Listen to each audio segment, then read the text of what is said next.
Ito ang inyong lingkod na nagbabalik upang magbigay ng mga balitang walang bias at pawang katotohanan lamang. Ito ang Bayang Pinas.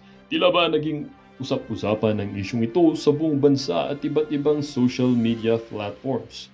Congresswoman Franz Castro tila ba nagwala at nag-amok at naggulo dito sa loob mismo ng House of Representatives sa Kamara dahil umano sa pagdalaw nitong si Vice President Sara Duterte dito kay former President Leni Robredo ay hindi niya raw nagustuhan. Dito nga natin makikita mga kaibigan na talaga ang mga Quad Committee na ito na katulad na lamang nitong si Franz Castro ay galit na galit dahil nga hindi man lang siya nabigyan ng pagkakataon na mamit man lang itong si former Vice President Leni Robredo. Ngunit itong si Vice President Sara Duterte na kalaban umano or kalaban pa mismo ni Leni Robredo sa kanyang partido ay bumisita. Dito nga natin makikita mga kaibigan na talagang itong si Franz Castro na to ay sobrang naiinggit dito kay Vice President Inday Sara Duterte dahil nga sa pagdalaw niya kay Leni or sa maluwag na pagtanggap ni Leni Robredo dito kay Vice President Inday Sara Duterte. Hindi lang naman si Franz Castro ang hindi natuwa at pati na rin ang mga tinatawag nating pink natics, dilawan at mga loyalista ay tila ba nagulat sa pagiging or pagbisita ni Vice President Inday Sara Duterte. Franz Castro, sinabi umanong squid tactics daw ang pagdalaw ni Vice President Inday Sara kay Leni. Well mga kaibigan, para sa atin, makikita naman natin na inggit lang yan. Dito rin natin makikita na umamin din itong si Franz Castro na nagtutulak din daw siya at nagbebenta ng ipinagbabawal na gamot. Dito nga natin makikita mga kaibigan, umamin na nga ang tao ay bakit wala pa rin nag-iimbestiga. Dito nga natin makikita mga kaibigan kung gaano talaga karumi ang ang sambayanan or ang tinatawag nating batas ng ating bansa dahil mas binibigyan pansin nila itong mga bagay na maliliit kaysa naman dito sa mga bagay na malalaki katulad na lamang ng pagtutulak ng pinagbabawal na push-ups. Well, para nga sa kabuang detalye ay panoorin ang buong video at salamat na rin sa ating mga solid viewers sa walang sawang pagsuporta. At kung bago naman sa ating channel ay syempre huwag kakalimutan mag-subscribe, pindutin ang notification bell at piliin ang all upang laging maging updated sa mga balitang bago, totoo at walang bias dito sa channel ng bayan, ang Bayang Pinas.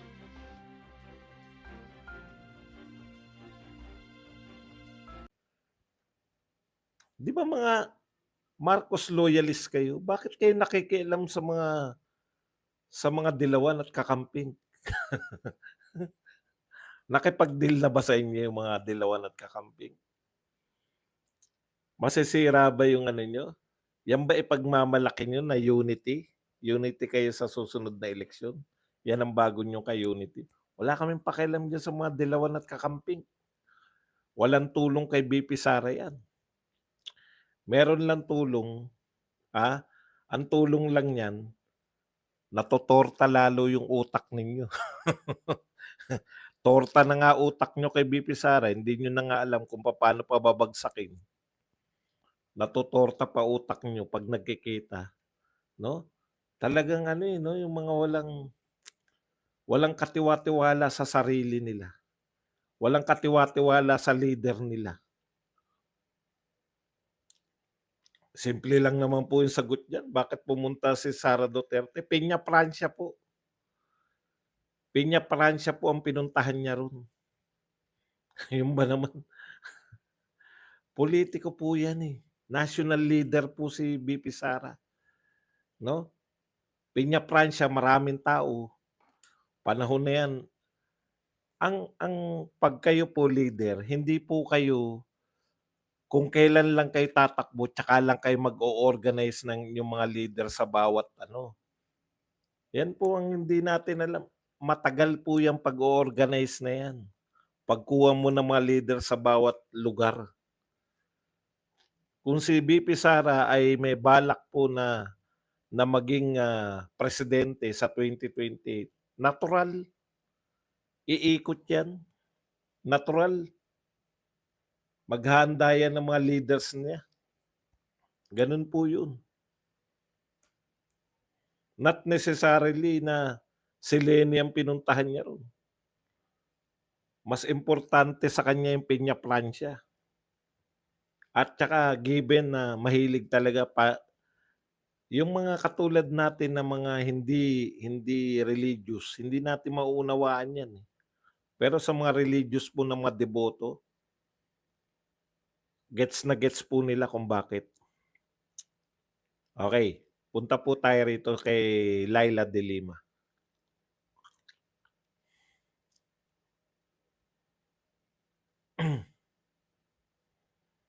Ito yung nahanap ko kanina, eh, oh. Sabi ni Akop, wag daw magtago si De La Rosa. Ito muna yung mga hindi natin napasok sa topic kanina. There's no demolition job here, only legitimate questions that need clear answers. Senator De La Rosa should be man enough to face the facts and take responsibility instead of hiding behind BP Sara's skirt. Former Mayor Mabilog's testimony is crucial. Our goal is to craft laws that will put an end to these crimes, not to play political games. Ang trabaho ng komite ay imbestigahan at gumawa ng batas para matigil ang krimen na ito. Wala kaming pakialam sa eleksyon ng 2028. Ang mahalaga ay ang hustisya para sa mga biktima. Iniimbitahan mo ba, Congressman Acop, si Bato na umattend dyan sa hearing nyo? Hindi po kayo patas. Yan po ang direkta naming masasabing mga tagapanood, hindi po kayo patas sa inyong investigasyon. Alam nyo kung bakit? Kapwa nyo nga congressman, eh. Pag pumanig lang kay BP Sara, tinatanggal nyo sa pwesto, eh. Di ba? Si Marcoleta. Nakita nyo na pinapaboran ni Marcoleta, pinagtatanggol yung mga posisyon ni BP Sara. Anong ginawa nyo? Paano kayo magiging patas kung kapwa nyo congressman, hindi nyo kayang makipagtalo kayo? Sasabihin nyo, patas kayo sa investigasyon nyo riyan. Congressman, may karapatan din siyang magtanong, may karapatan din siya para mawalan siya ng karapatang magtanong. Para mawalan siya ng karapatang magbigay ng mga congressional inquiry. Tinanggal ninyo sa pagiging miyembro ng committee ni Chua. Tapos sasabihin nyo na wala kayong pakialam sa eleksyon sa 2028. Magandang pakinggan yan. Pero yung action ninyo, iba. Wala pala kayong pakialam. Bakit nyo pinipigilan si Marcoleta? Una, pinipigilan nyo si Marcoleta na magtanong. Sinabi ni Marcoleta yan, hindi siya nakapagtanong sa budget. Ikalawa, pinipigilan nyo magtanong sa committee. Sa technical, no? Pinatanggal nyo siya bilang miyembro ng committee. Para hindi na siya makapagtanong. Hindi siya miyembro, eh. Akalain nyo yun? Sa iba, sa Senado, nakikita namin yan, na hindi member ng committee, pwedeng magtanong basta nakiusap. Eto, gustong magtanong. Vice chairman ng committee, dating vice chairman. Sabi ni Chua, hindi na raw pwedeng magtanong kasi hindi na siya miyembro. Tapos sasabihin nyo, walang kinalaman yan. Imposible po, Congressman Acop. Okay. Ngayong araw o kahapon, nagdeklara na po yung Liberal Party na maglalahok po sila sa, alam nyo, national level kayo, no? National level po yung Liberal Party. Dinidefeat po nito, sa totoo lang po, dinidefeat ng pagtakbo ng national ng Liberal Party dito sa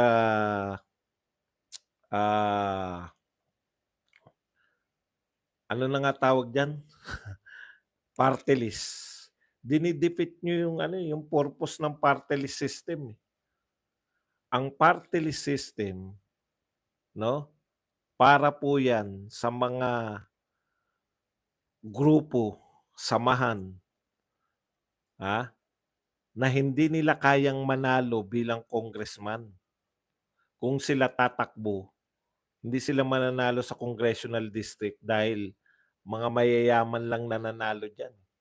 Kaya po, katulad po nitong mga Makabayan Black, wala pong mananalong congressman diyan sa normal. Kaya po nag-party list. Ngayon kayong Liberal Party, ang dami niyong congressman 'no, tumakbo sa liberal. Ilan nang naipanalo ninyong presidente, tapos tatakbo kayo bilang party list. May mali dito sa party list system natin. Mga bilyonaryo yung mga party list congressman.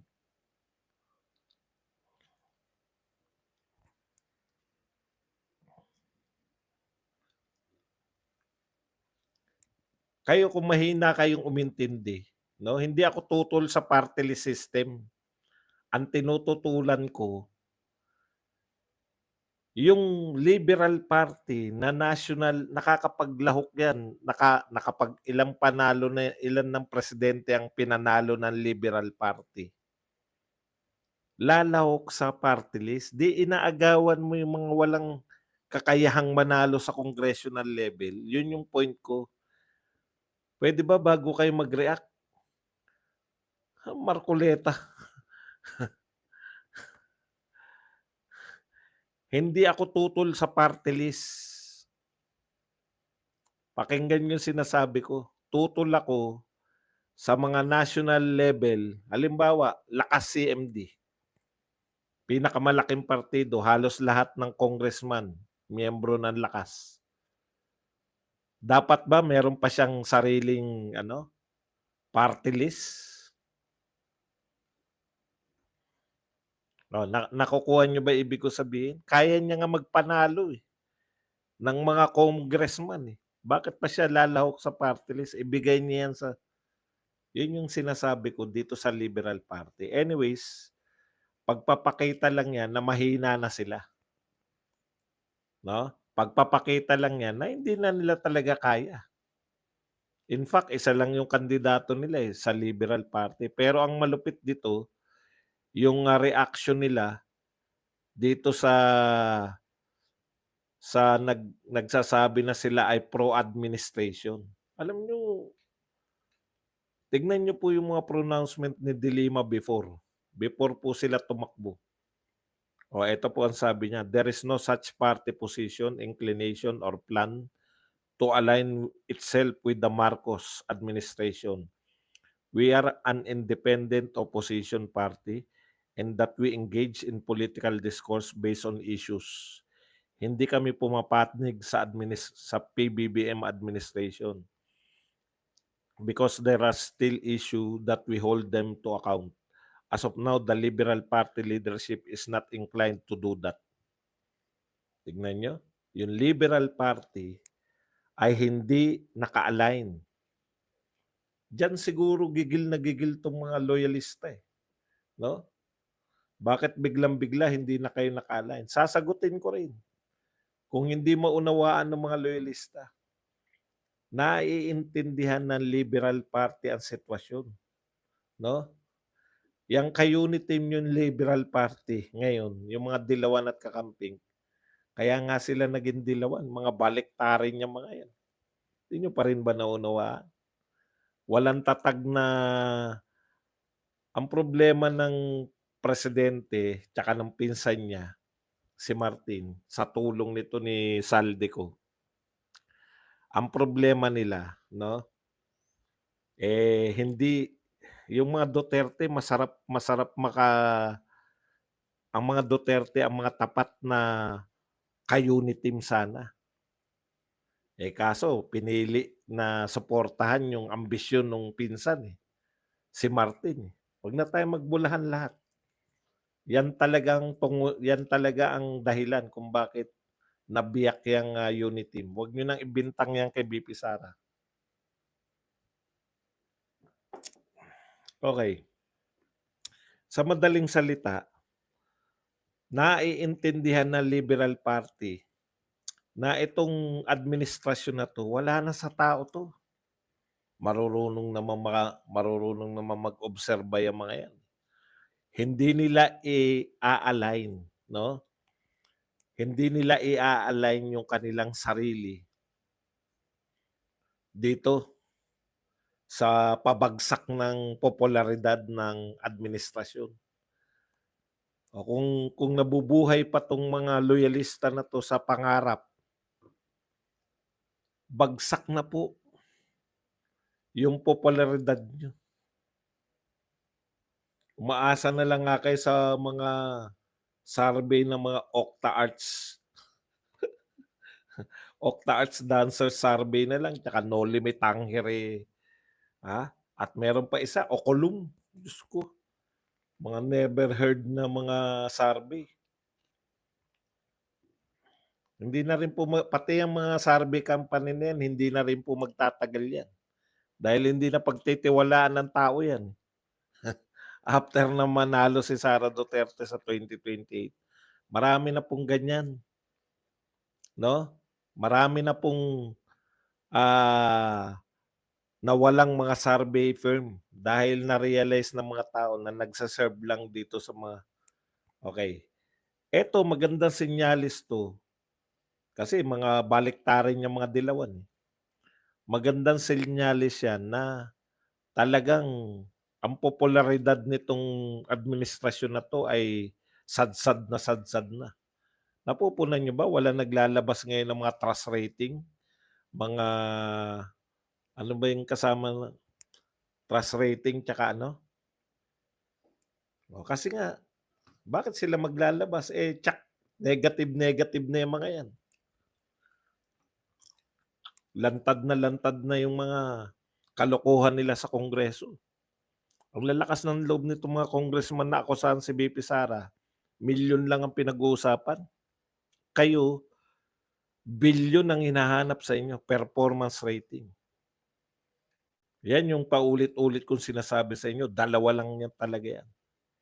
SWS lang tsaka Pulse Asia. The rest, nako, maaaring may susulpot diyan na balang araw. Pang balang araw pa sila. Okay. Eto na po tayo sa sinasabi nito ni Pusit. Alam mo, kapupusit, squid tactics. Kalokohan niyang mga ang layo po, eh. Kaya makikita niyo po wala sa hulog 'to, pati panunukso nila wala sa hulog, eh.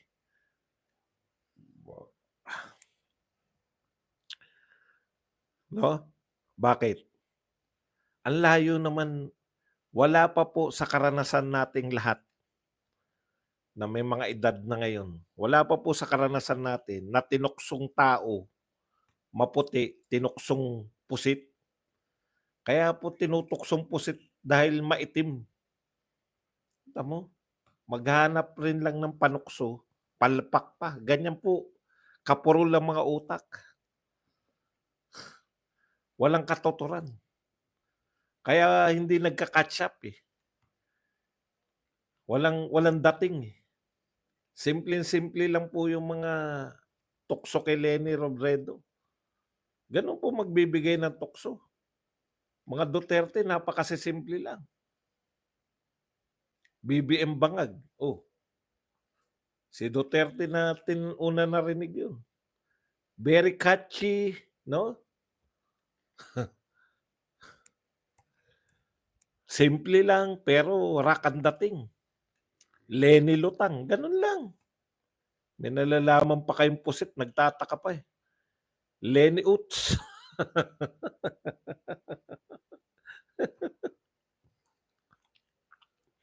Squid tactics daw, basahin natin, mas maganda yung ipahiya 'to sa sarili niya, eh. While the visit is described as personal and not political, we must remain vigilant and focus on the more significant issues at hand, holding Vice President Duterte accountable for 125 million in confidential funds spent in just 11 days in 2022, Castro said. Huling-huli na to eh. Hindi ka ba nakikinig sa mismong Franz Castro, hindi ka ba nakikinig sa mismong pahiring nyo? Naroon ka eh. Tinanong ni Swansing eh. Sumunod sa'yo nagtanong si Swansing eh. Tinanong yang 11 days eh. We are satisfied, sabi ng COA. Walang issue yung 11 days. Inuulit mo na naman. Ginagawa mo na naman ang issue yung 11 days. Walang issue yung 11 days. Sabi mismo ng COA.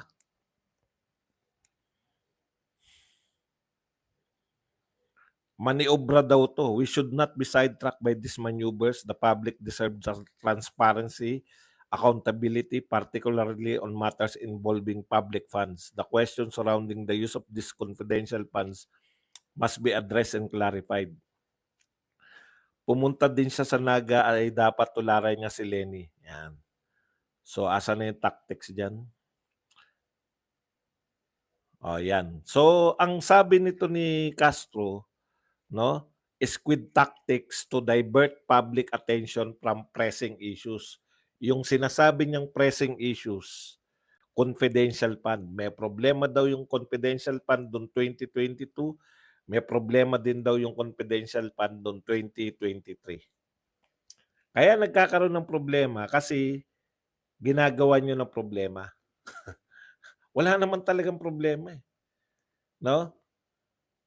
Eto hiningi ninyo.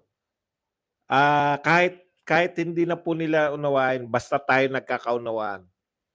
Ito po ang ginawa nila. Hiningi nila sa COA, hindi man nararapat dahil confidential fund nga. Hiningi nila sa COA yung report ng confidential fund ni BP Sara. Binigay ba ng COA sa kanila? Binigay. Nilantad nga nila eh. Kung nilantad nyo na, binigay na sa inyo, wala kayong makitang problema, ano yung sinasabi nyo pa rin? Problematic yung paggasta, ganun pa rin? Akusahan nyo na. Ano-anong item dyan yung nakita ninyo na ninakaw ni BP Sara? Nasa inyo na yung report eh. Huwag nyo na kaming paandaran na yung mga flag. Hindi po kaso yan. Matagal na pong sinabi ni Tatay Digong, lahat ng ahensya na pa-flag, trabaho po ng COA yan. Alam niyo yun, parang nag-check yung teacher. Teacher ka, nag-check ka ng mali. Pag may nakita kang mali, ekesan mo. 1 to 100, 98. Isa-isa lang, call ka lang muna. Nagpapaliwanag pa ako. 98. 98 yung nakuha ng bata. Sa normal na mag-isip, yung 98 na yun, out of 100, putang talino mo. May award yun. 2 lang mali. Pero sa mga abnormal manita, may 2 kang mali Ang bobo mo naman. Ganun po yun. No? Ganun po nila pinalalabas yun. Natural may makikita dyan. Yung COA, kaya nga sila COA. Kung wala na sila makikita, parang ang ine-expect ba natin perpekto lahat ng magte-test? Alam niyo po ba? Makakalahati ka lang, 75 ka na sa normal na pag-grade. Hindi pa nga makalahati, di ba? Kinukwenta pa nga yan, yung highest at lowest, meron pang formula dyan na kakaiba. Pero hindi po normal na tuwing may makikitang mali yung teacher, ang tawag na sa mga bata ay bobo. 2 lang ang mali out of 100. Super talino yun. Pero dahil mga abnormal tong mga nagsusuri, akala nila lahat ng mga makitang pagkakamali, alam niyo yung ibig ko sabihin? Kaya nga sila COA.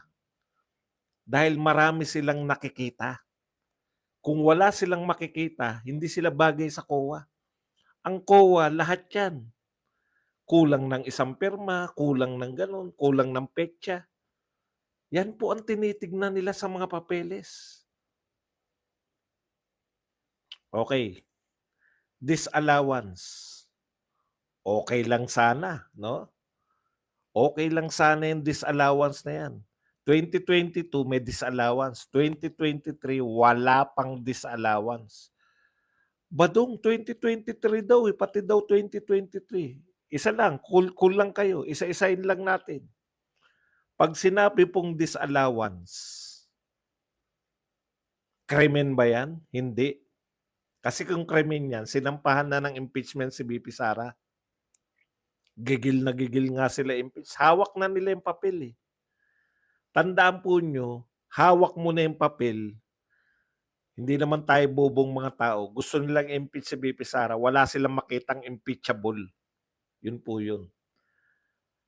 Yung po bang notice of disallowance, krimen? Hindi po.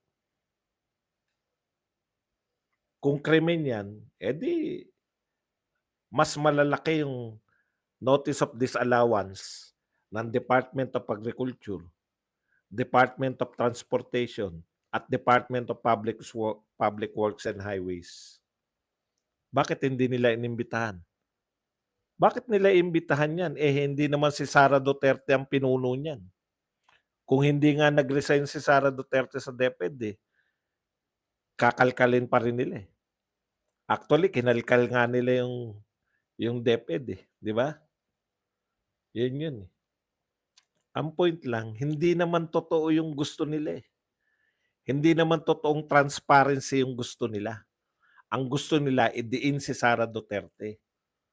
Placido, galit na galit ka kanina sa live mo.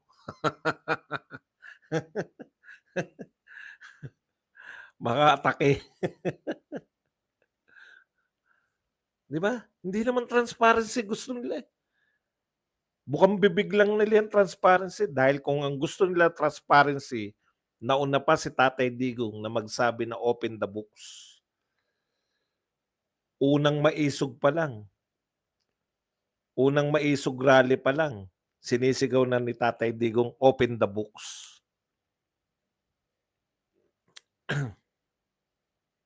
Bakit wala nag-open ng book sa inyo? Ano tanong ni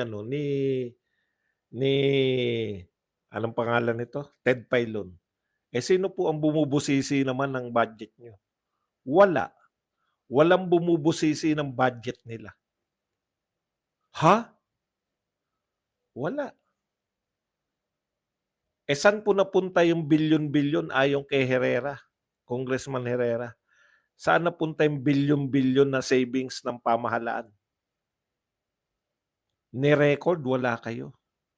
Kung pati record, wala. Putya, naglaho pati record.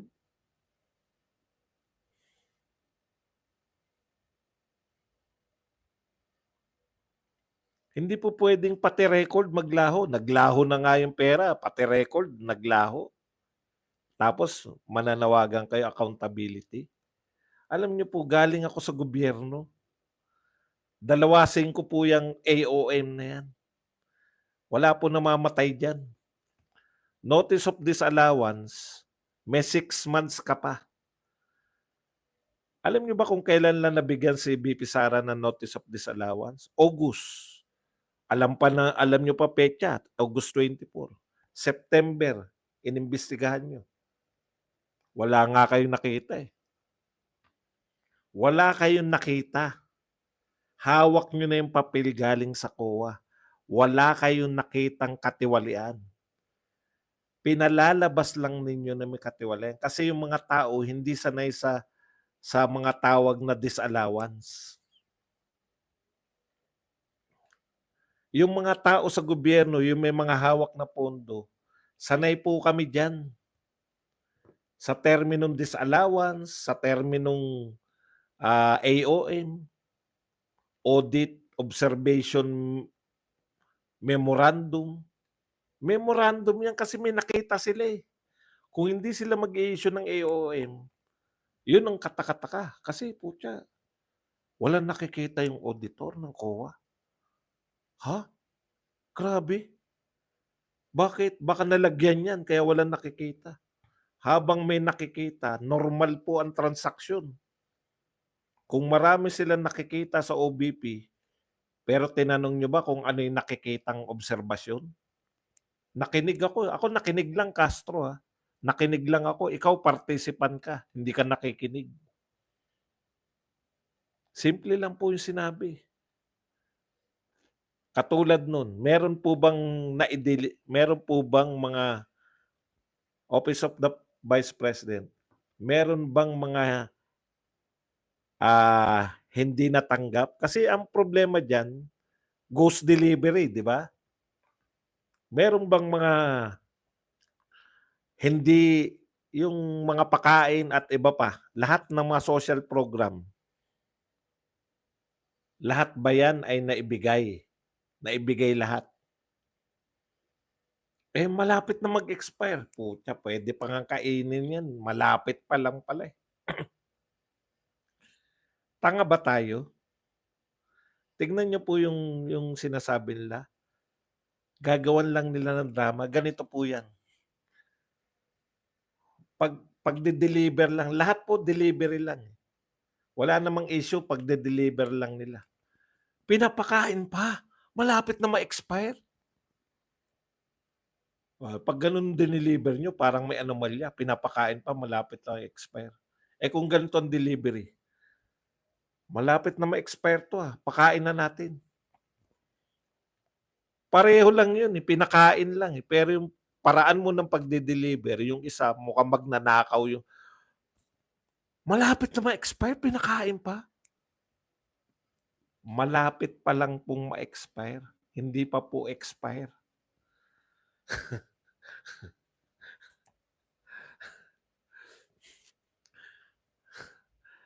Dahil kada drama nyo, no? Drama-drama lang lahat yan. AOM, Audit Observation Memorandum. Ibibigay yan sa ahensya. Alam nyo ba yun? Ibibigay sa ahensya. Eto mga naobserbahan namin nung nagpunta kayo. Pag nagpunta po yan sa eskwelahan, sa opisina ng gobyerno at kahit saan, hindi auditor yan kung wala nakitang mali. Itatama naman yun. Alam nyo ba ang problema namin sa baba? Pag nagpalit ng auditor, sanay na kami na ito yung mga hinahanap ng auditor dati. Pag nagpalit ng auditor, may iba na namang hahanapin. Ano po ba yan? May krimen ba kaming nagawa? Yung mga tao sa baba, may krimen ba nagawa? Wala. Ang krimen, yung convicted ka. Sinabi ng korte na ikaw ay guilty. Yun, may krimen yun.